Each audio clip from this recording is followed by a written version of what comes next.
அத்தனை பேரும் அல்லும்படி 6 முதல் 60% வரை ஆடி தள்ளுபடியுடன் சூப்பர் சரவணா ஸ்டோர்ஸ். ஹாலிடேஸ்னாலே அது நம்ம ஜிடி ஹாலிடேஸ் தான். GT Holidays, South India's #1 travel brand. You know you are special when you're with GT Holidays. டெல்லியில் காவல்துறையோட அடக்குமுறைக்கு மத்தியில் எவ்வளோ வீரியமாக அடக்குமுறையை கையாண்டாலும் அவ்வளோ வீரியமாக தொடர்ந்து எழுந்து வருவோம் அப்படின்ற மாதிரி மாணவர்கள் தொடர்ந்து டெல்லியில் ஜந்தர் மந்தரில் அவங்களோட போராட்டத்தை தீவிரப்படுத்திட்டு இருக்காங்க.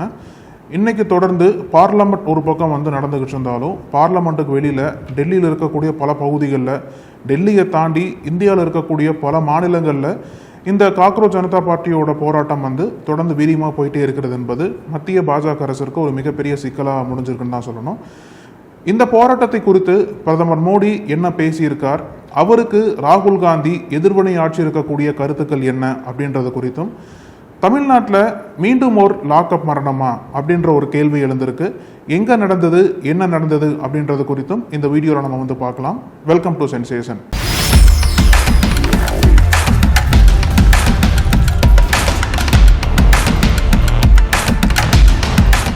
டெல்லி ஜந்தர் மந்தர் மீண்டும் உலகையே திரும்பி பார்க்க வச்சிருக்குன்னு தான் சொல்லணும். அந்த அளவிற்கு ஆயிரக்கணக்கான மாணவர்கள் அங்கே ஒன்று கூடி நீட்டை எதிர்க்கிறது மட்டும் இல்லாமல் கல்வி அமைச்சர் தர்மேந்திர பிரதான் பதவி விலகணும் அப்படின்ற ஒற்றை கோரிக்கையோடு அவங்க தொடர்ந்து போராட்டம் பண்ணுறது நம்மளால் பார்க்க முடியுது. நேற்றுக்கு இரவு கூட டெல்லி காவல்துறை மட்டும் இல்லாமல் பாதுகாப்பு அதிகாரிகள் அடக்குமுறைகளை ஏவியிருக்காங்க, தடியடி நடத்தியிருக்காங்க, கண்ணீர் புகை குண்டுகளை வீசி அந்த போராட்டத்தை கலைக்கக்கூடிய அனைத்து முயற்சிகளையும் பண்ணியிருக்காங்க. என்னதான் ஒரு பக்கம் அடக்குமுறை ஏவப்பட்டாலும் மறுபக்கம் மாணவர்கள் மீண்டும் திரண்டு மீண்டும் ஒருங்கிணைந்து அந்த போராட்டத்தை மீண்டும் கட்டமைத்து இன்னும் தீவிரப்படுத்திட்டு இருக்கிறத நம்மளால் பார்க்க முடியுது. இன்னுக்குமே கூட டெல்லியில் அந்த போராட்டம் என்பது இன்னும் தீவிரமாயிட்டே இருக்கிறதுனால டெல்லி முழுக்கவே பல இடங்களில் பல கடைகள் அடைக்கப்பட்டிருக்கு. அது மட்டும் இல்லாமல் மீண்டும் டெல்லி முழுக்கவே மெட்ரோ சேவைகள் என்பது முழுசாக பாதிக்கப்பட்டிருக்குன்னு தான் சொல்லணும். இந்த போராட்டத்திற்கு மத்தியில் ஒரு புறம் காக்ரோச் ஜனதா பார்ட்டி இயக்கத்தை சேர்ந்தவங்க ஒரு விஷயத்தில் ஸ்ட்ராங்காக இருக்காங்க. என்ன அப்படின்னா, தர்மேந்திர பிரதான் பதவி விலகினா மட்டும்தான் நாங்கள் பேச்சுவார்த்தைக்கு வர முடியும். அது மட்டும் இல்லாமல் நாங்கள் மத்திய அமைச்சரோட அலுவலகத்திற்கு வரமாட்டோம், ஏதோ ஒரு நியூட்ரலான பேஸில், அதாவது எங்கள் 2 பேருக்கும் காமனான ஒரு இடத்துல தான் பேச்சுவார்த்தை நடக்கணும் அப்படின்ற மாதிரியும் அவங்க கோரிக்கையில் ஸ்ட்ராங்காக நிற்கிறாங்க. தர்மேந்திர பிரதான் பதவி விலகிற வரைக்கும் நாங்கள் பேச்சுவார்த்தைக்கு வரமாட்டோம் அப்படின்ற மாதிரியும் அவங்க கருத்து சொல்லிட்டு வராங்க. இந்த போராட்டங்களுக்கு மத்தியில் ஒரு புறம் எதிர்க்கட்சிகள், மற்றொரு புறம் திரைப்பிரபலங்கள், மற்றொரு புறம் பல மாநிலத்திலிருந்து பங்கேற்கக்கூடிய மாணவ அமைப்புகள் எல்லாமே போராட்டத்தை வீரியமாக கொண்டு போகிற சமயத்தில் தான் பிரதமர் மோடி இந்த போராட்டத்தை குறித்தும் மாணவர்களோட எதிர்காலத்தை குறித்தும் முதல் முறையாக அந்த கருத்து பதிவு பண்ணியிருக்காரு. அவரோட கருத்தில் என்ன சொல்ல வர்றாரு அப்படின்னா, மாணவர்களோட நலன்களும் மாணவர்களோட எதிர்காலத்துக்கு முன்னாடி எதுவுமே முக்கியம் கிடையாது.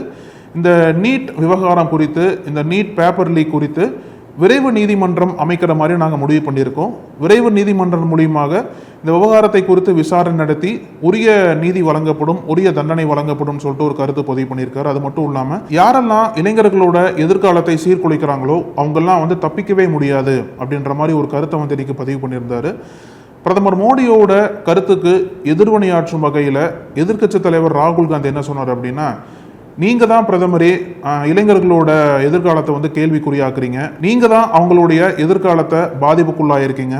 ஏன்னா உங்களோட அரசின் தலைமையில தான் நீங்க தான் இந்த கல்வி முறை கையகப்படுத்துவதை ஊக்குவிச்சிங்க, அதை அனுமதிக்கவும் செஞ்சீங்க அப்படின்ற மாதிரி ராகுல் காந்தி உடனடியாக பிரதமர் மோடிக்கு ஒரு பதிலடி கொடுத்திருக்காரு. ஏன்னா நேற்றிலிருந்தே காங்கிரஸ் தலைவர்கள் பலர் மாணவர்களோட டெல்லியில் கலந்துக்கிட்டு அவங்களோட சேர்ந்து போராட்டம் பண்ணுறதெல்லாம் பார்த்துட்டு இருந்தோம். அப்போவே காங்கிரஸ் மட்டும் இல்லாமல் பல அரசியல் கட்சிகள்லாம் மாணவர்களோட சேர்ந்து அவங்களோட போராட்டத்தில் பங்கேற்றது நம்மளால் பார்க்க முடியுது. அதனாலேயே கூட பாஜகவோட அட்டாக் எல்லாமே, பாஜகவோட விமர்சனங்கள் எல்லாமே காங்கிரஸை நோக்கி திரும்பினது. காங்கிரஸ் கட்சி தான் மாணவர்களை அரசியல் கேடயமா, அரசியல் ஆதாயத்திற்காக காங்கிரஸ் கட்சி மாணவர்களை பயன்படுத்துகிறாங்க அப்படின்ற மாதிரி பாஜக தொடர்ந்து குற்றச்சாட்டை முன்வைத்தே வந்தாங்க. இந்த அரசியல் குற்றச்சாட்டுகள் ஒரு புறம் இருந்தாலும் காக்ரோச் ஜனதா பார்ட்டி இன்னும் அவங்களோட போராட்டத்தை இன்னும் வலுப்படுத்தணும், இன்னும் வீரியப்படுத்தணும் அப்படின்ற மாதிரி கோரிக்கைகள் இந்தியா முழுக்கவே இருக்கக்கூடிய மாணவர்கள் எழுப்பிட்டு இருக்காங்க. அவங்க வைக்கக்கூடிய மிக முக்கியமான கோரிக்கை என்ன அப்படின்னா, காக்ரோச் ஜனதா பார்ட்டி தர்மேந்திர பிரதான் விலகணும் அப்படின்றதான் அவங்களோட பிரதானமாக டிமாண்டாக இருக்குது. ஆனால் அதையும் தாண்டி நீட் தேர்வையே ரத்து பண்ணணும் அப்படின்ற கோரிக்கையை அவங்க வந்து எழுப்பி பேசணும் அப்படின்ற ஒரு குரலை வந்து இந்தியா முழுக்கவே எழுப்பிட்டு இருக்காங்க. ஏன்னா காக்ரோச் ஜனதா பார்ட்டியோட டிமாண்ட்ல வந்து நீட்டை ஒழிக்கணும், நீட்டை ரத்து பண்ணணும் அப்படின்ற டிமாண்ட் வந்து பெருசாக அவங்க முன்னாடி வைக்கல. அவங்களோட டிமாண்ட் என்னவா இருக்கு அப்படின்னா, இந்த ஆண்டு நடைபெற்ற நீட் தேர்வில் அந்த நீட் வினாத்தாள் கசிவில் பொறுப்பேற்றுக்கிட்டு தர்மேந்திர பிரதான் பதவி விலகணும், நீட்டால் பாதிக்கப்பட்ட குடும்பங்களுக்கு இழப்பீடு தரணும், அப்புறம் சோனு வாங்சுக்கை வந்து தொடர்ந்து போராட்டத்துக்கு அனுமதிக்கணும். இதுதான் வந்து அவங்களோட முக்கியமான கோரிக்கைகளாக இருக்குது. ஆனால் இந்த அத்தனை கோரிக்கைகளையும் தாண்டி இந்தியா முழுக்கவே நீட்டை ரத்து பண்ணணும், அந்த ஒரு கோரிக்கையை காக்ரோச் ஜனதா பார்ட்டி டெல்லியில் முன்னெடுத்து பண்ணணும் அப்படின்ற குரல்கள் வந்து தமிழ்நாட்டில் இருந்து மட்டும் இல்லாமல் பல மாநிலங்களிலிருந்தே கேட்க ஆரம்பிச்சிருக்கு. குறிப்பாக தமிழ்நாட்டில் வந்து ஒரு பக்கம் தர்மேந்திர பிரதானுக்கு அகேன்ஸ்டாக போராட்டம் பண்ணாலும் நீட் எதிர்ப்பு, நீட்டை வந்து ரத்து பண்ணணும் அப்படின்ற போராட்டத்தை தொடர்ந்து தமிழ்நாடு வந்து பல ஆண்டுகளாக பண்ணிகிட்டே இருக்காங்க. இன்னைக்கும் வந்து அந்த போராட்டம் என்பது நீட்டை ஒழிக்கணும் அப்படின்ற மாதிரி தான் போயிட்டு இருக்கு தமிழ்நாடு முழுக்கவே. இங்கே இருக்கக்கூடிய பல மாவட்டங்களில் பல கல்லூரிகளில் வந்து மாணவர்கள் அவங்க வந்து போராட்டம் பண்ணுறதை பார்க்க முடிஞ்சது. அது மட்டும் இல்லாமல் மெரினா கடற்கரையை சுற்றி பாதுகாப்பு பலப்படுத்தப்பட்டிருக்கு. ஏன்னா மெரினா கடற்கரை நோக்கி மாணவர்கள் வர வாய்ப்பு இருக்குது, மெரினா கடற்கரையில் போராட்டம் பண்ண வாய்ப்பு இருக்குது அப்படின்ற செய்தி வந்ததுக்கப்புறம் மெரினா கடற்கரையில் வந்து பாதுகாப்பு பலப்படுத்தி இருக்காங்க. அது மட்டும் இல்லாமல் தமிழ்நாட்டிலேயே வந்து சென்னையிலேயே வந்து பல திரை பிரபலங்கள்லாம் ஓப்பனாக வெளியில் வந்து அந்த ஸ்டூடெண்ட்ஸோட ப்ரொட்டஸ்ட்க்கு வந்து சப்போர்ட்டாக நிற்கிறது இன்னைக்கு பார்க்க முடிஞ்சது. இதில் சர்ப்ரைசிங் எலிமெண்ட் என்ன அப்படின்னா, பாஜக யாரை வந்து பயன்படுத்தி காங்கிரஸ்க்கு அகேன்ஸ்டாக ஒரு ஆயுதமாக மாற்றினாங்களோ, அதாவது ஒரு 10 வருடங்களுக்கு முன்னாடி சொல்லலாம், அண்ணா ஹசாரே வந்து இன்றளவுக்கும் என்ன சொல்றாங்க அப்படின்னா, பாஜகவோட ஏஜென்ட் தான் சொல்லப்படுறாரு. அவர் தான் இந்தியா அகைன்ஸ்ட் கரப்ஷன் அப்படின்ற ஒரு மூவ்மெண்ட் ஆரம்பிச்சு காங்கிரஸ்க்கு அகைன்ஸ்டா இவர் தான் பாஜக யூஸ் பண்ணது அப்படின்ற மாதிரிலாம் குற்றச்சாட்டுகள் வைக்கப்படுது.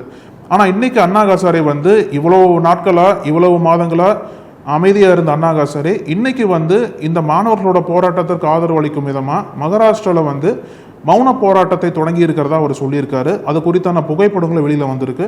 ஸோ இதுவுமே வந்து இந்தியா முழுக்கவே பேசு பொருளாக மாறி இருக்குன்னு தான் சொல்லணும். ஏன்னா நீட்டை எதிர்க்கக்கூடியவங்களோட ஒற்றை குரல் என்னவா இருக்கு அப்படின்னா, இந்த நீட்டோட வினாத்தாள் கசிவு ஒரு பக்கம் மாணவர்களுக்கு மன உளைச்சலை கொடுத்தாலும், ஏன்னா இந்த வினாத்தாள் கசிவு விவகாரம் மீண்டும் அந்த மறுத்தறிவை வச்சதுனால ஏறக்குறைய இந்தியாவில் வந்து 11 மாணவர்கள் அவங்களோட வாழ்க்கையை வந்து முடிச்சுட்டாங்க அப்படின்ற செய்தியெல்லாம் பார்க்க முடியுது. ஸோ வினாத்தாள் கசிவு அப்படின்றதையும் தாண்டி இந்த நீட் சிஸ்டத்தையே வந்து நம்ம அபாலிஷ் பண்ணணும், நீட் சிஸ்டத்திலேயே வந்து பல குளறுபடிகள் இருக்குது, பல முறைகேடுகள் நடந்துக்கிட்டே இருக்குது, இது ஒரு சார்பற்ற ஒரு கல்வி முறையாக இருக்குது, ரொம்ப பயஸ்டாக இருக்குது அப்படின்ற குரல் தான் இன்னைக்கு இந்தியா முழுக்கவே நம்மளால் கேட்க முடியாத குரலாக இருக்குது. ஏன்னா அதனால கூட இந்த காக்ரோச் ஜனதா பார்ட்டி இயக்கத்தினர் நீட் ஒழிப்பு, நீட் ரத்து அப்படின்ற பிரச்சாரத்தை இன்னும் ஸ்ட்ராங்காக முன்னெடுத்து பண்ணணும் அப்படின்ற மாதிரி சொல்கிறாங்க. ஏன்னா இதில் இருக்கக்கூடிய அடிப்படை பிரச்சனையே வந்து நீட்டோட சிஸ்டம் ஃபெயிலியர் தான், வினாத்தாள் கசிவு மட்டும் கிடையாது, அதையும் தாண்டி பல பிரச்சனைகள் நீட்டால் மாணவர்களுக்கு ஏற்பட்டுகிட்டே இருக்குது. அதனால் ஒட்டுமொத்தமாக நீட்டை ரத்து பண்ணால் மட்டும்தான் மாணவர்களோட ஜனநாயகம், மாணவர்களுடைய கல்வி உரிமை என்பது பாதுகாக்கப்படும் அப்படின்ற மாதிரி குரல்கள்லாம் கேட்கறதுனால காக்ரோச் ஜனதா பார்ட்டி இந்த குரல்களுக்கு செவி கொடுத்து நீட் எதிர்ப்பு, நீட் ஒழிப்பு அப்படின்ற கோஷத்தை வந்து டெல்லி முழுக்கவே எழுப்ப போகிறாங்களா, இல்லை அவங்களோட ஸ்டாண்ட் என்னவா இருக்க போகுது அப்படின்றது அவங்க தான் முடிவு பண்ணணும். இன்னைக்கு தமிழ்நாட்டில் இன்னொரு மிக முக்கியமான போராட்டம் என்பது இந்திய கம்யூனிஸ்ட் அலுவலகத்தில் தொடர்ந்து அந்த காக்ரோச் ஜனதா பார்ட்டி மாணவர்கள் அவங்களுக்கு ஆதரவாக பல மாணவர்கள் வந்து போராட்டம் பண்ணுறதை பார்க்க முடியுது இன்னைக்கு. ஆனால் அவங்களுக்கு அகைன்ஸ்டாகவுமே வந்து தமிழக காவல்துறையினர் வந்து அடக்குமுறை ஏவுறாங்க அப்படின்ற குற்றச்சாட்டு வந்து தொடர்ந்து இங்கே இருக்கக்கூடிய கட்சிகள் எழுப்பிட்டு இருக்காங்க. இதில் குறிப்பாக பேசணும் அப்படின்னா, மார்க்சிஸ்ட் கம்யூனிஸ்ட் செயலாளர் சண்முகம் என்ன சொல்லியிருக்காரு அப்படின்னா, நாங்கள் தாவேக அரசு கொடுக்கக்கூடிய ஆதரவை வந்து மறுபரிசீலனை பண்ண போகிறோம் அப்படின்ற மாதிரி ஒரு கருத்தை பதிவு பண்ணியிருக்காரு. ஏன்னா போன ஆட்சியிலையும் சரி, இந்த தாவேக ஆட்சியிலையும் சரி, பெருசாக வந்து தொழிலாளர்கள் மீதும் மாணவர்கள் மீதும் காவல்துறை வந்து அடக்குமுறை ஏவிட்டே இருக்காங்க. அதனால் வந்து நாங்கள் வெளியிலிருந்து ஆதரவை கொடுத்துட்ருக்கோம். எதற்காக ஆதரவு கொடுத்தோம் அப்படின்னா, பாஜக உள்ளே வந்துடக்கூடாது அப்படின்ற நோக்கத்துக்காக மட்டும்தான் இந்த தாவேக அரசாங்கத்திற்கு வெளியிலிருந்து ஆதரவு கொடுத்துட்ருக்கோம். ஆனால் தொடர்ந்து தாவேக அரசாங்கம் அவங்களோட காவல்துறையை வச்சு மக்கள் மீது, மாணவர்கள் மீது அடக்குமுறை ஏவினாங்க அப்படின்னா நாங்கள் எங்களோட ஆதரவு வந்து மறுபரிசீலனை செய்வோம் அப்படின்ற மாதிரி ஒரு கருத்தை இன்னைக்கு பதிவு பண்ணியிருக்காரு. இதுவும் இன்னைக்கு தமிழ்நாட்டு அரசியல் மேடைகளில் பெருசாக விவாதிக்கப்படுதுன்னு தான் சொல்லணும். அதே மாதிரி தமிழகத்தை ஆட்சி செய்யக்கூடிய தாவேக அரசாங்கத்திற்கு இருக்கக்கூடிய மிக முக்கியமான சிக்கல் என்ன அப்படின்னா, தொடரும் லாக்அப் மரணங்கள் அப்படின்னு கூட சில பேர் சொல்கிறாங்க. ஒரு புறம் வந்து அந்த காவிரி நதிநீர் விவகாரம், இப்போ சமீபத்தில் கூட கர்நாடக அரசாங்கம் மறுப்பு தெரிவித்தது. காவிரி நதிநீர் மேலாண்மை கூட இந்த முறை வந்து கர்நாடகா வந்து தமிழகத்திற்கு தண்ணீர் திறந்து விடணும் அப்படின்ற உத்தரவு வந்து அவங்க கடுமையாக அமல்படுத்தலை. அதுவுமே வந்து தமிழ்நாட்டிற்கு ஒரு பெரிய பின்னடைவு தான். ஆனால் ஏற்கனவே வந்து மேட்டூர் அணையெல்லாம் இன்னும் பெருசாக திறக்கப்படலை அப்படின்ற எதிர்ப்பு குரல்லாம் வந்து விவசாயிகள் எழுப்பிட்டு இருக்கிறத பார்க்க முடியுது. அது ஒரு புறம் அப்படின்னாலுமே இன்னொரு புறம் அந்த லாக்அப் டெத் என்பது தாவேக் அரசாங்கத்திற்கு உண்மையிலேயே ஒரு பெரிய சிக்கலை தான் கொடுத்துருக்குன்னு சொல்லணும். நான் சமீபத்தில் கூட நாகர்கோவிலில் வந்து சபரிவர்மன் அப்படின்ற ஒருத்தர் வந்து போலீஸ் கஸ்டடியில் இறந்து போயிட்டாரு, அவரோட உடம்புல வந்து 19 இடங்களில் காயங்கள் இருந்தது அப்படின்லாம் ஒரு அதிர்ச்சி அளிக்கும் விதமாக செய்திகள்லாம் நம்ம பார்த்துருப்போம். இன்னைக்கு வந்து தூத்துக்குடியை சேர்ந்த அருணாச்சலம் அப்படின்ற இளைஞர் வந்து அதே மாதிரி தான் லாக்அப் டெத்தில் இறந்து போயிட்டார் அப்படின்ட்டு அவரோட உறவினர்கள் வந்து போராட்டம் பண்ணிருக்காங்க. இந்த கேஸில் என்ன நடந்தது அப்படின்னா, அருணாச்சலம் அப்படின்ற நபர் வந்து சட்டவிரோதமாக மது விற்பனையில் ஈடுபட்டிருக்கார் அப்படின்ற குற்றச்சாட்டை அவர் மேலே சுமத்தி தான் போலீஸ்காரங்க வந்து விசாரணை கூட்டு போகிறாங்க. இவர் வந்து டாஸ்மாகில் ஊழியராக ஒர்க் பண்ணதாக சொல்கிறாங்க. போலீஸ்காரங்க இவர் விசாரித்து அவங்களோட சொந்த ஜாமீனில் வந்து ரிலீஸ் பண்ணுறதா முதற்கட்ட தகவல்லாம் சொல்கிறாங்க. சொந்த ஜாமீனில் வெளியில் வந்தவருக்கு வந்து உடலில் வந்து பல இடங்களில் காயங்கள் ஏற்பட்டிருக்கு. அந்த காயத்தின் நீட்சியாக அவர் வந்து ஹாஸ்பிட்டலில் அட்மிட் பண்ணுறாங்க. ஹாஸ்பிட்டலில் ட்ரீட்மெண்ட்டில் இருந்த அருணாச்சலம் இன்றைக்கு வந்து உயிரிழந்திருக்கார். ஸோ இந்த உயிரிழப்புக்கு காரணம் போலீஸ்காரங்க வந்து அவரை வந்து டார்ச்சர் பண்ணியிருக்காங்க, அவரோட வந்து கடுமையாக தாக்கியிருக்காங்க அப்படின்ட்டு அவரோட பெற்றோரும் உறவினர்களும் வந்து தூத்துக்குடியில் வந்து அங்கே ஹாஸ்பிட்டல் முன்னாடி போராட்டங்கள் பண்ணுறதை பார்க்க முடியுது. ஸோ உண்மையிலேயே அருணாச்சலத்திற்கு என்ன ஆச்சு அப்படின்ற ஒரு விசாரணை என்பது காவல்துறை நடத்த ஆரம்பிச்சிருக்காங்க. ஒரு புறம் இது வந்து லாக்அப் மரணம் இல்லை, போலீஸ் கஸ்டடியில் இறக்கல, அவர் வந்து மயக்கம் போட்டு விழுந்துட்டாரு, அவருக்கு வந்து வலிப்பு வந்துருச்சு அப்படின்ற மாதிரி பல காரணங்களை வந்து போலீஸ் தரப்பில் முன்வைக்கப்பட்டாலும் இப்போ வந்து போலீஸ் தரப்பில் இருந்து ஒரு வீடியோவை ரிலீஸ் பண்ணியிருக்காங்க. அந்த வீடியோவில் வந்து பிரிசன் செல்குள்ள அருணாச்சலம் வந்து மயங்கி விழுகிற மாதிரி அந்த ஃபுட்டேஜில் தெரியுது. ஸோ போலீஸ்காரங்க என்ன சொல்கிறாங்க அப்படின்னா, நாங்கள் அவர் வந்து அடிக்கவே இல்லை, துன்புறுத்தவே இல்லை, அவர் வந்து திடீர்னு மயக்கம் போட்டு விழுந்துட்டாரு, அதுக்கப்புறம் தான் வந்து இந்த மாதிரி ஒரு ஆயிருக்குன்ற மாதிரி போலீஸ் தரப்பில் ஒரு கிளைம் வைக்கிறாங்க. ஸோ ஒரு பக்கம் போலீஸோட ஃபுட்டேஜ் இப்படி இருக்க, மறுபுறம் வந்து இல்லை அருணாச்சலத்தை வந்து விசாரிக்கும் போது அவர் உடலில் வந்து எங்கேயுமே காயங்கள் ஏற்படலை, ஆனால் போலீஸ்காரங்க விசாரணை கூட்டு போயிட்டு ஜெயிலில் வச்சு அடிச்சிருக்காங்க, அடித்து வெளியே வந்ததுக்கு அப்புறம் தான் ஒரு இடங்களில் வந்து இவ்வளோ காயங்கள் இருக்கு அப்படின்ட்டு அவரோட பெற்றோர்களும் உறவினர்களும் மறுபக்கம் வந்து போராட்டத்தில் ஈடுபட்டு இருக்கிறவங்கள பார்க்க முடியுது. ஸோ இது தொடர்பாக காவல்துறை விசாரிக்கிறாங்கன்னு சொல்றாங்க. இதுல வந்து என்ன உண்மையிலேயே வந்து அருணாச்சலத்தை அடிச்சிருக்காங்களா அப்படின்றதெல்லாம் வந்து போஸ்ட்மார்டம் ரிப்போர்ட்ல தான் தெரிய வரும். ஆனால் இருந்தாலுமே இந்த மாதிரி சட்டம் ஒழுங்கு பிரச்சனை, லாக்அப் டெத் மரணங்கள் என்பது இந்த தாவே காட்சிக்கு ஒரு மாபெரும் சிக்கலை தான் கொடுத்துருக்கு. எதிர்கட்சிகளும் தொடர்ந்து இதை வந்து கையில் எடுத்து தொடர்ந்து போராட்டங்கள் பண்றது ஒரு புறம். இன்னைக்கு அதிமுகவை சேர்ந்த எடப்பாடி பழனிசாமியே கூட இதெல்லாம் அகைன்ஸ்டா பேசியிருக்காரு. பாஜக தரப்பில் இருந்துமே வந்து பல விஷயங்களுக்கு வந்து எதிர்ப்பு தெரிவிக்கிறவங்களா பார்க்க முடியுது. அதனால தொடர்ந்து இந்த மாதிரி பல சிக்கல்களை தாவேக் அரசாங்கம் சந்திச்சுட்டு இருக்காங்கன்னு தான் சொல்லணும்.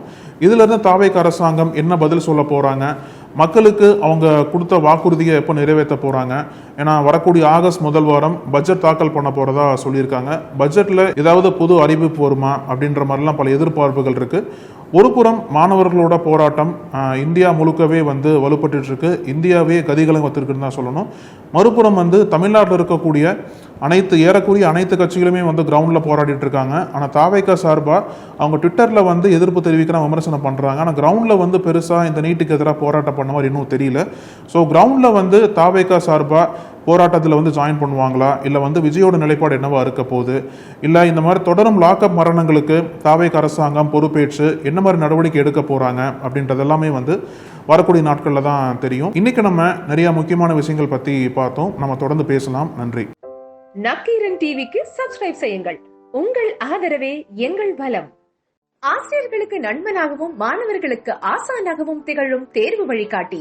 ஒவ்வொரு பாடத்திற்கும் அனுபவமிக்க ஆசிரியர்களின் துல்லியமான தெளிவான விடைகள். CNC இருக்கு, தேர்வு பயம் எதற்கு? இது தீரன் பப்ளிஷிங் ஹவுஸ் விற்பனை வெளியீடு.